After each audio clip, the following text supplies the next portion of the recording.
Welcome to the Empowering and Preparing Youth for Seamless Healthcare and Transition concurrent session. I'm Javetra Gardner, the Project Director of the South Carolina Disability and Health Program at the University of South Carolina.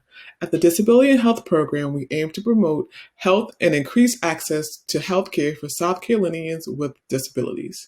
Our mission at the Disability and Health Program is to address health disparities and promote disability inclusion within the community. Our areas of focus are educating health professionals and community members on inclusion, working with partners to provide health education experiences that are inclusive for all, developing relationships to build linkages, solve problems, and engage local leadership, assessing facilities to create greater access for all, and providing data about the health status and health service utilization of people with disabilities. The disability perspective is often absent from conversations related to healthcare transition and medical decision making. That's why Able South Carolina and Prisma Health Greenville work together to improve the healthcare transition from a pediatric healthcare provider to an adult provider. Together, they created a tool to gauge transitions readiness and goal setting for increasing levels of independence and establishing opportunities for skill building in people with disabilities.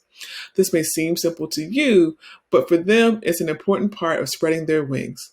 Today's speakers are from Able, South Carolina, Asha Jones and Mackenzie Allison. I hope you enjoy this session. My name is Mackenzie Allison, and I will introduce myself in just a moment, but myself and my colleague Asha Jones are here today to talk to you about empowering and preparing youth for seamless healthcare transition.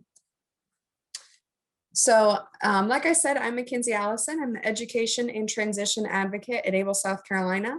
So just a little bit about what I do. I do systemic advocacy work, and then I also lead our South Carolina Supported Decision-Making Project. I have a master's in clinical counseling from the USC School of Medicine, and I'm also currently a doc student at Anderson University. And I will toss it over to my colleague Aja to introduce herself.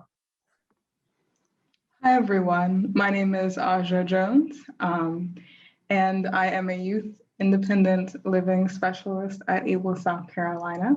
What I do with my job is that I help people meet their independent living goals. So whatever goals they may have, whether it be related to education, transportation, recreation, I couldn't resist making it rhyme. Anything that my consumer, as we call people who receive services at Able South Carolina, would like to do, I assist them in reaching those goals. I'm a 2020 graduate of Columbia College, and I have bachelor's degrees in biology and in public health. So I'm going to talk just a little bit about Able South Carolina for those of you that are not familiar with our organization. We are what's known as a Center for Independent Living. You might also hear that referred to as a CIL. We're one of 3 centers for independent living in the state. So we cover 23 counties in the Midlands and the Upstate. And some things about us, we're community-based, and we have offices in both Columbia and Greenville. We're consumer-driven, so Aja kind of talked about how that working with consumers and setting those goals, it's really individualized to each consumer she works with. We work with all disabilities. We're person first, and we're also a nonprofit 501c. This is our core services at Able South Carolina. So the first one being information and referral. So if there's ever a resource you're looking for and can't seem to find it, a great place to start would be our information and referral specialist at Able. They're really well versed on all the different community resources and then also statewide resources. And if we can't find it, then we'll go through our contacts and try to find someone who has access to a resource if you're looking for it. We also do advocacy work, so working with legislators to get legislation passed that will help the disability community and further that along. We also do independent living work, so that's what Aja does, working one-on-one with consumers on whatever goal they're wanting to work on. We do peer support. A really cool thing about Able is nearly 90% of our staff has disabilities themselves. So we're able to really offer that peer support to the disability community that we serve. We do transition to the community. So this is getting people out of institutions and allowing them to live more independently and helping them take the steps to do so. And then what I do is youth transition services. So working specifically with transition age youth to prepare for that transition to adulthood. So that can be through things like pre-employment transition services, or working on independent living goals, anything that they need to help prepare for that transition to adulthood. And I'm going to toss it over to Aja, and she's going to talk about considerations for healthcare transition. Yes. So here are some considerations for healthcare transition. So transitioning from a pediatric healthcare provider to an adult healthcare provider can be really overwhelming. This is, I think, in part because a lot of times, at least in my experience, pediatric healthcare providers were really good with, getting information from the patient without like having to ask them to verbalize things, direct questions, like, or understanding the way that a patient might describe things. Adult health providers, I noticed that that competency is less so there. Not always, but in general. So when you go to a new healthcare provider, especially when going from a pediatric to an adult healthcare provider, you have to tell them about all of your medical history, all your allergies, all your surgeries. And when you're young, a lot of times people don't explain these things to you. So that can be a really daunting task. For people with disabilities, there are some additional barriers. Assessments that are in their record may try to tell their story for them, or rather than the doctor or other healthcare provider listening to them. And there can also, a lot of times, they're more stigmatizing things in their record, which may cause the provider to think that they wouldn't be a reliable source about what's going on with them, which we know is not true. Sometimes the story, like I said, doesn't accurately represent them as a person. Doctors sometimes talk to the parents, they don't talk to the individual, and if it's not a parent, it can be another caretaker. You go in with a parent or caretaker, and maybe they're not familiar with your communication style, or you haven't been taught, how to self-advocate, and they immediately look at your caretaker or your parent, again, assuming that you are, they don't presume competence, which is really important. And I want to use this time to mention, a lot of times when it comes to people with disabilities, medical professionals, you only get like a glimpse and maybe a misrepresentative glimpse of that person's capabilities in their record, rather than, the full scope of what the person is capable of. And then a lot of times doctors make assumptions based off of diagnoses. So like I said earlier, sometimes there's things that are more stigmatizing in there, or maybe there's some things in your record that, people make an assumption like, oh, I see in my case, like that you've been diagnosed with autism. Therefore, they make assumptions about, how I may communicate with them, or my reliability to communicate with them, when they should presume competence and try to communicate with me.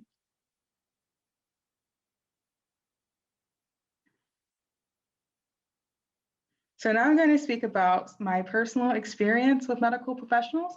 And I want to start on a high note. Let's talk about some good things, because I've had lots of good experiences with medical professionals.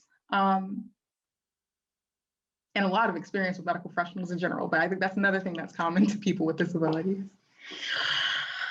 I've had medical professionals who have made an effort to speak to me directly, and not just speak to my parents, or sometimes speak to a person that I may have brought in to help me advocate. They look at me and they speak to me, and I really appreciate that. And if I need maybe my advocate to chime in or something, then I will signal that. And so I really appreciate when I am the focus of my doctor appointment. I've had medical professionals who mostly assumed that I could understand them. And in addition to that, they checked in to see if I comprehended what they were telling me. And I also had a role in that. Sometimes I would go into the doctor's office and they'll be explaining things to me, and I'll be like, oh, by the way, I have a background in science and biology and public health. You can explain like the inner workings of this in this language, and I will understand that. Or maybe I'll say, hey, can you say that in a different way? I didn't understand what that word was. Sorry, there's a lot of planes. I really appreciate that. So assuming that using that plain language that generally should really be used with all people who come in, and then also checking in to see if I comprehend it. So that's really appreciated. And I've also had medical professionals who have revised their opinion on me and my capabilities and changed their expectations to reflect that which I'm truly capable of. So I have had medical professionals who have set low expectations after, looking at my paperwork or looking at some of the things that I struggle with. But then through getting to know me, I have one case really in mind that, this person who worked with me for years, and I said that, I really had challenged them on beliefs that they were holding about, especially about people with intellectual and developmental disabilities, and all that we are capable of. So I really glad that happened. And now any other people with disabilities who go to this medical professional, I hope they benefit from the relationship that we formed and the education that took place, not just from them to me, but me to them. And so those are good. I also really liked it when medical professionals helped provide tools that I needed to accomplish my goals, rather than trying to get someone to do it for me or thinking someone else would do it for me. And this is one that's really important to me, who really believed in me and my capability to thrive in the world and be an independent person, and kind of opened up their mind about what independence really can mean. Next, I'm going to talk about my experience with medical professionals. And this is where I'm not going to say that, but I'm going to say where improvement is needed, because these are things that can be addressed, and these are things that can be fixed. And these are areas where I noticed that there's some things lacking, but they're fixable. So I've had medical professionals set low expectations from me. Something I talk about a lot is I don't like functioning labels, and something I didn't start saying high functioning, low functioning. And this is something I didn't really talk about why. I mean, I gave general reasons why, but I never really talked about me personally why until recently. And one of those reasons is in this report I got done on me right before I turned 20. The psychologist had referred to me being in the low range of functioning, and that it did hurt my feelings, but I felt that was just so limiting of me, because while I was struggling, I believed in me, and that made me feel like people wouldn't believe in me. And so this is a separate section of that report, and I've decided to share a segment of it with you, so you can understand why getting an impression of a person from this paperwork is not always a good idea. Her highest area is the area of conceptual domain, which was rated below average. Functional academics and self-direction are both below average. Only communication skill is in the average range in that domain. Within the social domain, overall low range. General social skills is rated below average, and leisure is rated as low. In the practical domain, low overall. Home living and self-care are extremely low, and health and safety is below average, and community use is average, which to me, not exactly a stellar image of me, right? But I'm really capable of so much more. For example, that same summer I was applied and accepted into the youth leadership forum known as YLF, and because someone saw my leadership potential, and then I got to join alumni board, and I got involved in disability advocacy. I'm pursuing a career of my own. I managed to stay in touch with friends, and recently I've started living on my own in my own place, and I love working in my community and giving back to my community. And not to brag, but I do think my use to my community is a lot more than average. And so I've also had medical professionals ignore my autonomy based on my disability, especially in places like behavioral health institutions. And I've had medical professionals not listen to me and actively do things that were harmful, and things that I had requested them not to do.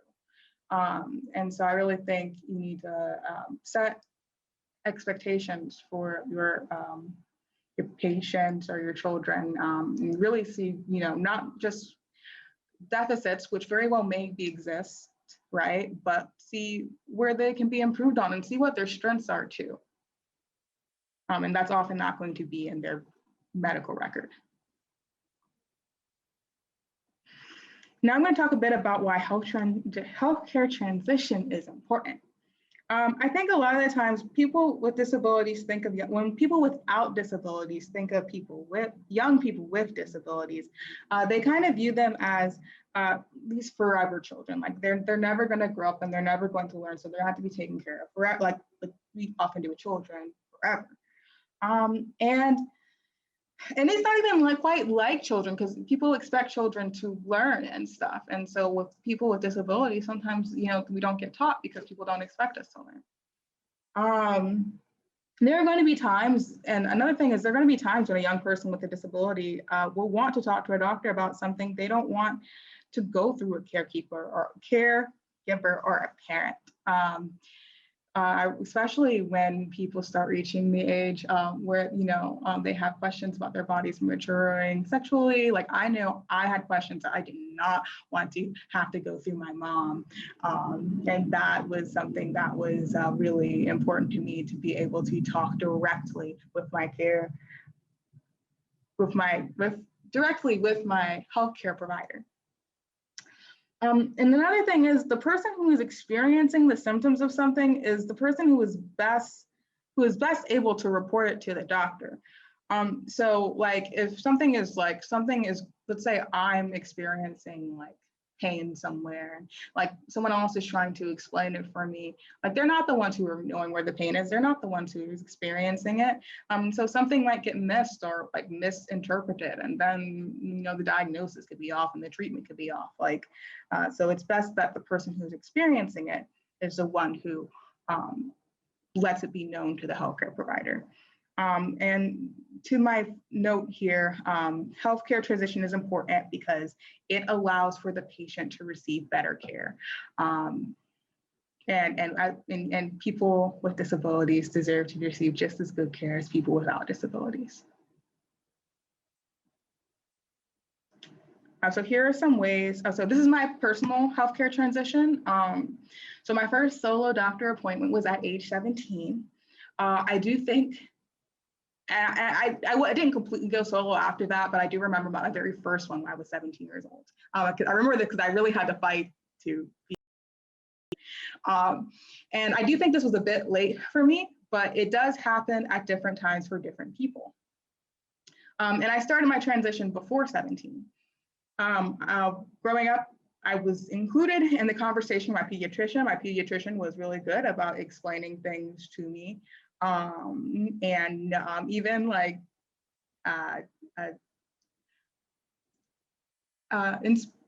inspiring curiosity about questions that I had about different things, and was very patient and took the time to answer my questions.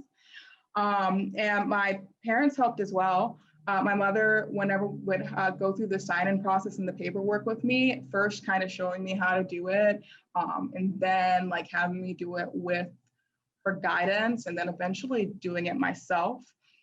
She assisted me with making appointments, first doing it with me around, then having me do it, guiding me through it, and then eventually, of course, me doing it myself. And that started, I was doing it myself. It took a while, but now I'm completely doing it myself. Let's see, I started doing that around I am in my early 20s, but earlier in my early 20s. And then I also want to point out that parents have a role in letting go. So it's important not to speak over your kid, and then also allow for, that privacy so they can have an open and honest conversation with their healthcare provider. So here are some ways you can adequately prepare for the healthcare transition. You want to start early. So a good example, again, you don't have to do it all at once, but start looking for ways to include the patient or your child in this process. So encourage them to ask questions at the doctor. Encourage them to be the one who signs themselves in on the sign-in sheet, or maybe prompt them to, talk about what's going on with them. So there are lots of ways, and we have a tool that we'll be showing you to further explain that. But like, make sure you're starting early. And this can start, honestly, this could start, really, really early. Like, I think I remember participating in things like 5, like being like, oh, I'm getting a shot, and then someone explaining to me why I'm getting a shot. So you want to make sure to ask questions, making sure you're asking questions, about how to begin healthcare transition, and looking, and also seeking resources, like the tool we're about to show you, like asking your provider what you can do to start having your child, or to be a part of these, be a part of their medical care. As a parent or a professional, you want to encourage self-advocacy in young people, including young people with disabilities, making sure that you're speaking directly to them, making sure that you're engaging with them in these appointments, and also presuming competence. And yeah, this goes for people with all sorts of disabilities. And I want to include, yes, even if the person is non-speaking, it's important to include, because I mention this because a lot of times people try to make exceptions. No, like all people need to be included in their medical care. As a patient, if you are a young person, you want to make sure that you are practicing speaking up for your wants, knowing what your wants and needs are, and knowing what your likes and dislikes are. And you can practice doing this not just at the doctor's office, but you can practice doing it at home with your family. You can practice it in your classroom. You can practice it with your friends. This is a really important tool to have everywhere. And you can practice it with even looking into yourself, thinking about, what is it that I want? What is it that I need? What are the things that I like, but I dislike? How am I feeling? And so once you know that, you can start working on telling other people about it, which is a great way to start with self-advocacy. And lastly, use the stop, look, and listen tool, which my coworker, Mackenzie, will now take over and tell you about. Thank you so much, Aja. So I'm going to talk a bit about our Stop, Look, and Listen tool, the transition to adult healthcare. And this tool was created out of the South Carolina Supported Decision-Making Project. We actually have a whole series of tools, but this tool specifically does a real deep dive into considerations for the transition from pediatric to adult healthcare providers. And so we partnered with Prisma Health in Greenville to create this tool. So we really got that perspective straight from a pediatrician that works with youth with disabilities. And these are things that we came up with as important considerations to be adequately prepared for that transition. So the tool encourages patients and their families to practice skills and provide opportunities for skill development so that individuals can be adequately prepared for the transition. The tool allows patients and their families to set goals and track growth. So ideally, it's something that you would complete before your appointments. So that could be your annual appointments. It could be if it's something happening twice a year, if it's happening monthly. But we want it to be something that you're returning back to and really tracking growth and setting goals for yourself so that you can really track that progress. So a great thing about the tool is it can highlight areas of expertise, skills that an individual has really mastered, but at the same time, it can showcase areas that might need a little more extra attention or support. So here is the Stop, Look, and Listen tool for transition to adult healthcare. So there's some general overview. So it says, starting at age 14, we will be encouraging you to begin practicing the skills you will need when your care is transitioned to an adult provider. And then there's a link here to gottransition.org if you're wanting more transition readiness tools. This tool was created with a partnership between the Developmental Disabilities Council, ABLE South Carolina, and then Prisma Health, as I mentioned. And there's some really simple instructions here on how to complete the tool. So step one is, for each skill in the tool, decide how often you have had the opportunity to practice or learn the skill, and you check the box that fits you best. Step two is to compare the results of the tool with the results of a supporting adult. It's important to highlight areas of agreement, but also areas of disagreement. And this is really important. So I always encourage folks, have an individual do one themselves, but also have parents do one, or whoever their support system is. Have everyone do a tool and then compare them, because you want to make sure that everyone is looking at the same foundation to build from. So if an individual is saying, listen, I've mastered all of this, but the parents aren't aware that they've been doing some of these things, it's really good to make sure that everyone is on the same page, especially as goals are being set. And then step three is to consider how to increase opportunities for skill building. And there's a little spot to write some goals that you can work on before your next appointment. So as you can see, there's some, that little purple section goes along with the first page. Doing the screenshots, it got a little wonky, but that goes along with, that's the area where you can set some goals based on your results for, from this assessment. So the great thing about this tool is it really gets away from a deficits-driven conversation. So it's not, well, you can't sign in for your appointment and you never have your insurance card. It's, well, you've actually never had a chance to practice signing in for your appointment, and we've never really offered you any support signing in for your into your appointment. So it's more about moving from a deficits-driven conversation to a conversation about opportunities for skill building. So there's 3 columns that an individual can select for each of these prompts. So the first one is the green fully charged battery. These are the skills that someone has really mastered. They don't need any help with. Yellow is those skills that an individual has had an opportunity to practice or learn some.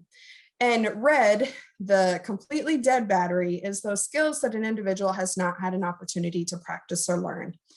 And I'll go through some of the prompts that are on this, just some considerations for preparing for that transition to adult healthcare. So one is to sign in for your appointment. Another one is to have a copy of your insurance information at all times. This can be on your phone, a paper photocopy, the actual card, whatever it may be. Some of the others include having a record of doctors and contact information, communicating with your doctor about how you feel and being able to ask questions when needed. And communication can look different. So that could be via text, sign, speech, using a communication board, whatever it may be, just having some way that you can communicate with your doctor and ask questions when necessary. Seeing your doctor on your own for part of the appointment. So Aja talked about her first solo appointment at 17. So this is something that when she had done that, she would be able to mark in the green category for this one. Knowing your diagnoses and how they affect you. Knowing your allergies and how they affect you. Knowing what medications you take and why. Taking your medications independently. Knowing when you need a medication refill and how to reach out to the pharmacy. Having a way to get your medicines. So this could be via pickup, delivery, mail, having a family or friend drop them off, scheduling and keeping track of your appointments, arranging transportation to and from appointments. So this could be via family or friend, public transportation, a Medicaid van, utilizing Uber, accessing and understanding how to use your patient portal, and then discussing resources for supported decision-making, guardianship, and alternatives to guardianship with the doctor.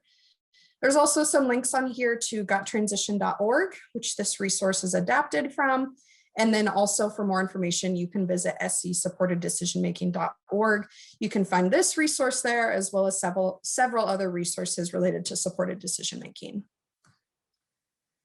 So that is the overview of the tool. We wanted to allow some time for attendees to review the tool and kind of fill it out yourselves based on you or your child or a consumer that you work with. And we encourage you to review where you may be in preparation for transitioning from a pediatric healthcare provider to an adult healthcare provider.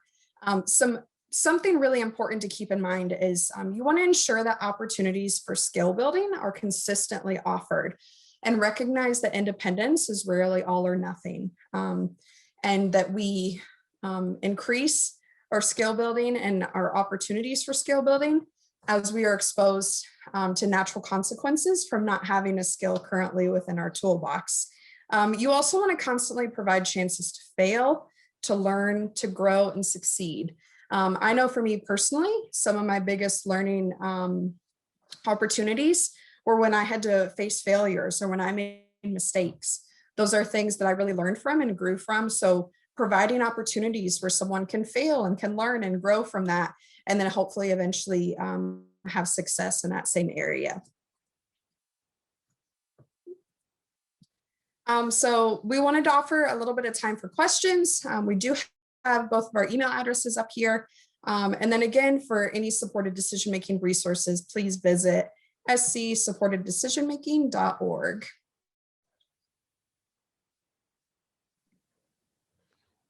Thank you so much. Hello, everyone. My name is Lauren Everett. I'm a community coordinator with Eat Smart Move More, South Carolina. Now is the time to start asking questions. You can submit questions through the Q&A button on the right side of your screen. It's right below the chat button. So we'll just wait for some questions to start rolling in. Can I just say I'm really glad that I wasn't on this session because I'm a young person that has not transitioned healthcare yet. And I needed this information. Yeah, there's a lot to consider, a lot. When I sat down and thought about it, I mean, there's things, I'm in my late 20s now, and I think there's still things that I certainly need to pay a little bit more attention to. So there's a lot of considerations to be adequately prepared for that transition. Right, it's not all or nothing. And I looked at the tool, there are some areas where I have yellow or red as well. And so I think it is, you know, something to continually work on and look for supports. Then we just got a question. What advice do you have for young people in rural areas who don't have access to as many healthcare options? I guess I would want some clarification, unless Mackenzie, you want to take this? No, I was going to ask for some clarification too on what sort of resources they may be lacking, or what kind of specific resources they're wanting access to that they wouldn't have in a rural area. Because I do have some experience like being from a rural area, but like I want clarification because I can talk about like kind of things I learned, but I think they'd be kind of specific to me, and I want to make sure I'm giving helpful information. I'm going to assume they mean like just general healthcare options. So I think drawing on your own experience would be very helpful. Okay, so I mean, it depends. So like I've always had access, well, in my youth had access to a healthcare provider. We'd have to travel up ways to get there. So it wasn't, yeah. And are you talking about like as resources to like help with the transition, like supports? Because I did not have many official supports, and I'll get into that. Like when I said I had Bring Advocate with me, that wasn't something that happened until I was in college. Much later on, and it was kind of a happenstance thing that I happened to know someone who did that. But a lot of mine was things that I learned through was like parental support, and then I did have access to the internet to learn things. So kind of like if you currently have someone who does it for you, you can ask them to watch and then have them teach you to do it. Maybe talk to the provider about alternatives to like signing in. So something for me, my fine motor skills aren't so great. So I do fill out the paperwork, but it is, my mother would always coach me like, okay, Asha, that's illegible. That's illegible. I can't read it. How are you going to hand it to them? I can't read it. Now, I think that was a bit strict because like, because they do want you to fill it out pretty quickly. But there are some places that will allow you to type it in. Something I do now is as technology has progressed, I suppose, I say that like I'm, anyway, I say like it's been so long, but like some places I've learned some places have options for you to type that stuff in beforehand, so you don't have to worry about like the filling out. And then if you're typing in beforehand, you can always like run it by someone if you have a question or you don't understand something in the form, or call ahead of time to get clarification on things. And then another thing I learned, so I covered observation, I covered asking. You can look into different ways of communication. So sometimes when I'm super overwhelmed or just have a long day, my ability to communicate verbally is not as good. So I make sure I learned from observing someone talking to other people with disabilities that I sometimes will use augmented communication. So I'll make sure to bring a phone or bring some, well, again, my writing's not so great. I bring something where I can hit buttons and it'll and come up with a message and then have my phone speak the words aloud so that I can better communicate with my provider. And of course, you may have to work with providers because sometimes I understand people sometimes speak over you when you do that, but making sure that you're really advocating for yourself and getting them to listen.